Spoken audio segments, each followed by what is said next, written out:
నాగ సాధువులు, వీళ్ళ చరిత్ర తెలిస్తే ఎవ్వరికైనా రోమాలు నిక్కపొడుచుకోవాల్సిందే. పైకి సాధువుల్లా కనిపించిన వీళ్ళు వేరు, హిందూ ధర్మ రక్షకులు. మొఘల్ సామ్రాజ్యాన్ని వణికించి ఔరంగజేబు సైన్యాన్ని ప్రాణభయంతో పరుగులు పెట్టించిన చరిత్ర నాగ సాధువులది. ఆ చరిత్ర ఏంటో ఇప్పుడు చూద్దాం.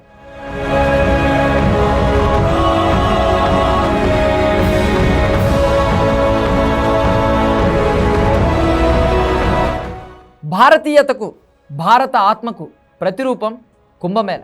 ప్రపంచానికి ఒక్కటే పండుగ, ప్రపంచం అంతా ఒక్కటై చూసే పండుగ కుంభమేళ. ఎంతోమంది సాధువులు, సన్యాసులు, పండితులు ఈ 45 రోజుల్లో త్రివేణి సంగమ తీరానికి చేరుకుంటారు. ఇందులో ముఖ్యమైన వాళ్ళు నాగ సాధువులు. వారు లేని కుంభమేళాను ఊహించడం కూడా కష్టమే.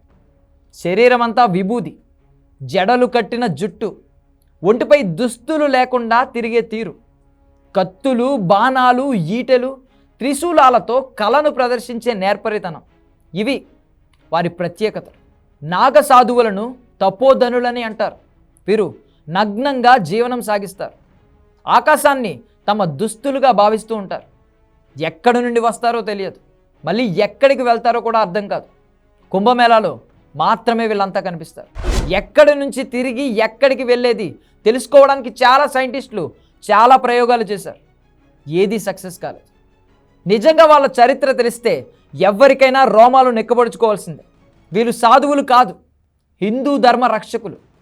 మొఘల్ సామ్రాజ్యాన్ని వణికించి ఔరంగజేబు సైన్యాన్ని ప్రాణభయంతో పరుగులు పెట్టించారు. క్రీస్తు శకం 8-9 శతాబ్దాల మధ్య ఆదిశంకరాచార్యుల కాలంలో అఖారా వ్యవస్థ మొదలైంది. ఇక ప్రస్తుతం 13 అఖారాలు ఉన్నాయి. ఇందులో సాధువులు 5 లక్షల వరకు ఉంటారు. అక్బర్ కాలంలో బ్రాహ్మణులు మాత్రమే సన్యాసులుగా ఉండేవారు. అయితే ఔరంగజేబు సింహాసనాన్ని అధిష్ఠించిన తర్వాత సాధువుల కష్టాలు మరింత పెరిగాయి. గుళ్ళు, గురుకులాలు అన్నింటినీ కూల్చేయాలంటూ 1969 ఔరంగజేబు జారీ చేసిన ఉత్తర్వులు సాధువుల్లో పట్టరాని కోపాన్ని తెచ్చాయి. సోమనాథ ఆలయం, కాశీ విశ్వనాథ మందిరం, మధుర ఆలయాలను కూల్చేయాలని ఔరంగజేబు ఆదేశించడంతో నాగ సాధువులు నేరుగా రంగంలోకి దిగారు. ప్రస్తుతం కనిపించే ఆలయాలను నాటి నాగ సాధువులే కాపాడారని చరిత్ర చెబుతోంది.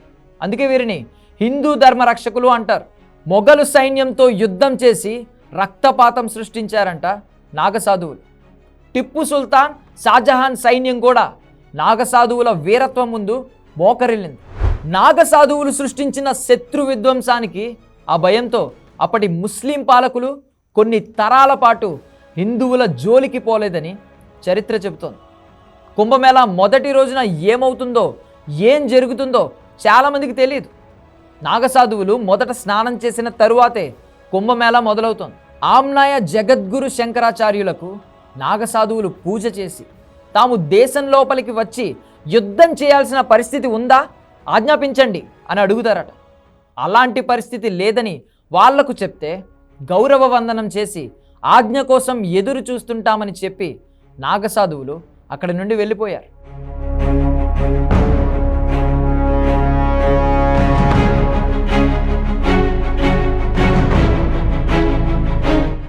ఒకవేళ నాగసాధువులు దేశం లోపలికి వచ్చి యుద్ధం మొదలు పెడితే హిందుత్వ శత్రువులు అనే వాళ్ళే మిగలరట. నాగసాధువులను వివిధ అఖాడాలుగా ఒకే కాషాయ జెండా కిందకు వచ్చే సైన్యంగా మార్చింది సాక్షాత్తు శివావతారులైన ఆదిశంకరాచార్యులు. అఖాడా అంటే యుద్ధ శిక్షణా శిబిరం. నాగా అనగా హిమాలయాల్లోని కొండల్లో నివసించేవారని అర్థం.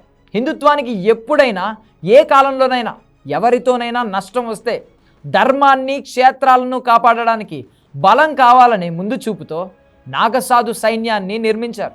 ఎప్పుడూ ఎవ్వరికీ కనిపించరు వీరు. కుంభమేళా లాంటి ఉత్సవాలకు మాత్రమే హాజరవుతూ ఉంటారు. హిందూ మతం ప్రమాదంలో ఉందని తెలిసినప్పుడు రంగంలోకి దిగుతారు.